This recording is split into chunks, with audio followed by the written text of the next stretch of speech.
In 1996, the Ministry of Magic discovered the one problem with Azkaban they never fixed. They were paying the Dementors to guard the prison. When Lord Voldemort returned, he didn't need to break into the wizarding world's most secure fortress with some elaborate plan or brute force. He walked up to the gates and offered the Dementors a better deal. He promised them more victims, more misery, and a bigger hunting ground than the Ministry could ever give them. The guards walked away from their posts, abandoned the prison, and joined the Death Eaters.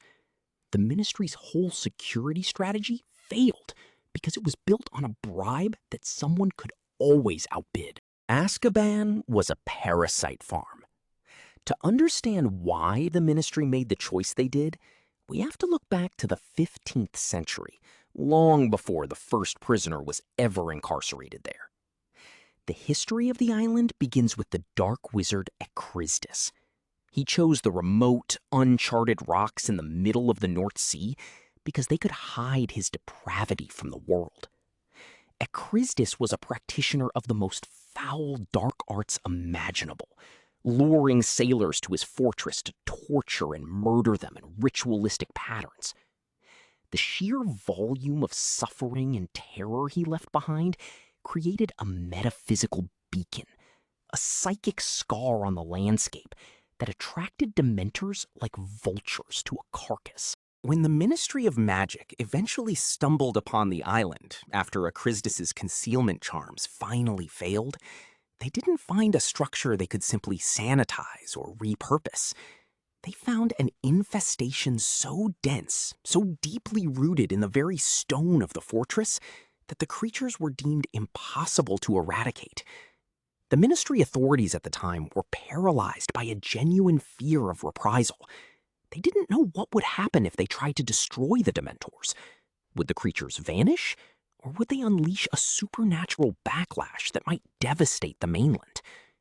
Rather than finding out, they chose the path of least resistance. In 1718, Minister for Magic Damocles Roll made a cold and short-sighted decision. Instead of risking a war against these things, he turned the island into a state-sanctioned feeding ground. He figured if he kept criminals locked right in the middle of that infestation, the Dementors would stay and act as guards. Because prisoners could never muster the hope or clear thinking needed to plan an escape, the Dementors turned the island into a weaponized depression chamber. It was a cheap, easy security fix. The Ministry didn't have to pay them or house them. They just had to supply the food. This was the Ministry's security strategy: weaponized misery. It was a system built on the arrogant assumption that as long as the Dementors were fed, they would remain in their cells, satisfied by the steady stream of human despair. But this arrangement ignored the fundamental nature of the creatures. They hold no true loyalty to human law, to the Ministry of Magic, or to the concepts of justice and retribution. Their only allegiance is to the source of their next meal. They were never servants. They were predators, waiting for a stronger master to arrive. Not everyone in the Ministry was comfortable with this arrangement. In the 1730s and 1740s, Minister Eldritch Diggory visited Azkaban and was horrified by what he saw. He saw exactly what the Dementors did to the prisoners. Their eyes were hollowed out and they rambled incoherently, their minds completely shredded. Diggory tried to find an alternative to the Dementor-run system, but he failed. The Ministry's inertia was too strong. They were addicted to the convenience. They convinced themselves the Dementors were a necessary evil, a natural force they could use like water or wind. They were wrong. The Dementors didn't patrol in any traditional sense. They didn't walk the halls or check the locks. Their mere presence created a vacuum of joy. A prisoner trapped in Azkaban was confined by their own memories, on top of the stone walls and the freezing waters of the North Sea. Dementors force their victims to relive their worst, most traumatic experiences over and over again. It's psychological torture that renders the victim incapable of planning, incapable of strategy, and eventually incapable of hope. That's why escape from Azkaban was considered impossible for so long. The prisoners were too broken to even reach for the handle, no matter how heavy the doors were. The whole relationship fell apart because it was purely transactional. The Ministry gave the Dementors a steady, reliable food source. As long as the Ministry was the only one providing that food, the Dementors stuck around. But when Lord Voldemort returned in 1996, he offered the Dementors an absolute banquet. He promised them the freedom to hunt in the wider world, to feed on the terror of the entire wizarding population. To a Dementor, the Ministry's offer of a few prisoners a year was a pittance compared to the feast a war-torn Britain could provide. There was no real loyalty to betray. The defection was just a straightforward business deal. The Ministry's reliance on these monsters was always a temporary, fragile arrangement. After the Second Wizarding War ended in 1998, the damage was done.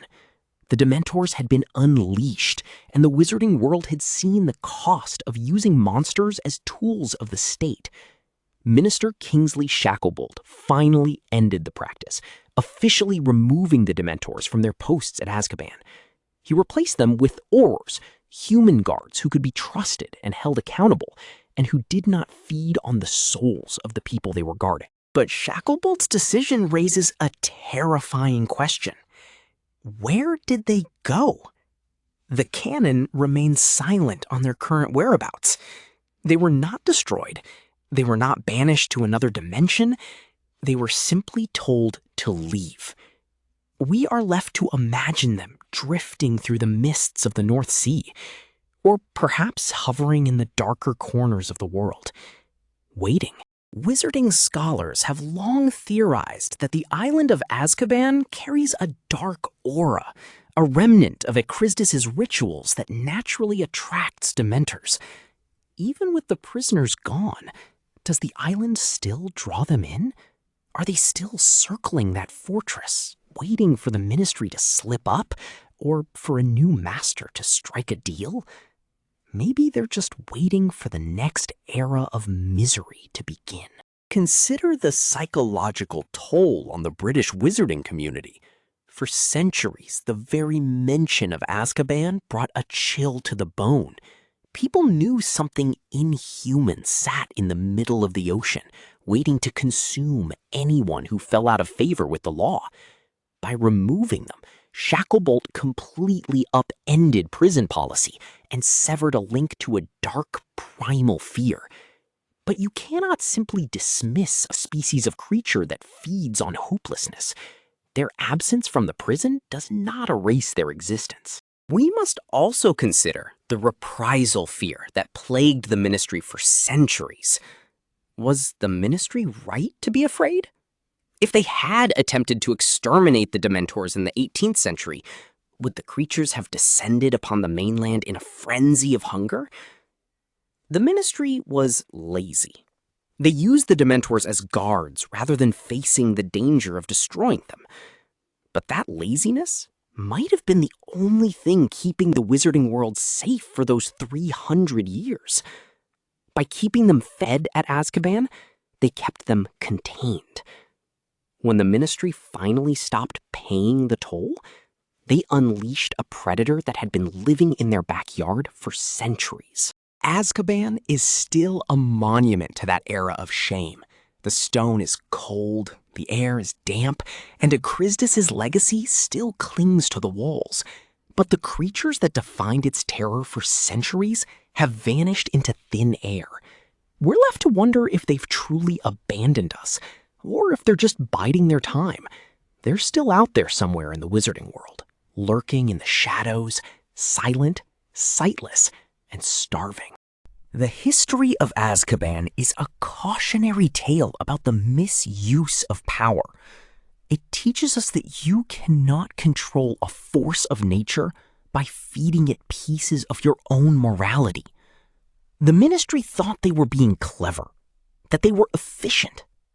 But really, they were just building a house of cards on the back of a beast. They traded long-term safety for short-term convenience. And when the bill finally came due, the entire wizarding world paid the price. Looking at the empty cells of Azkaban today, the unease lingers. The Dementors survived. They were only displaced.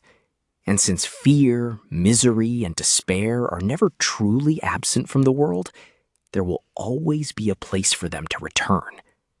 The island is empty, but the shadows are long. Whether they're waiting for a new master or just waiting for the world to break itself apart again, the Dementors are still out there, and they're still hungry. The Ministry's perfect prison is finished, but the Dementors' hold on the human psyche is far from over. They prove that some things can't be governed or contained, and if you give them an inch, they'll consume everything you have. The Dementors were the Ministry's worst mistake, and their disappearance is the threat the wizarding world has to live with, even if they refuse to acknowledge it. We're left with the silence of the North Sea, the cold stone of the fortress, and the knowledge that the guards left their posts because they were waiting for the right moment to hunt.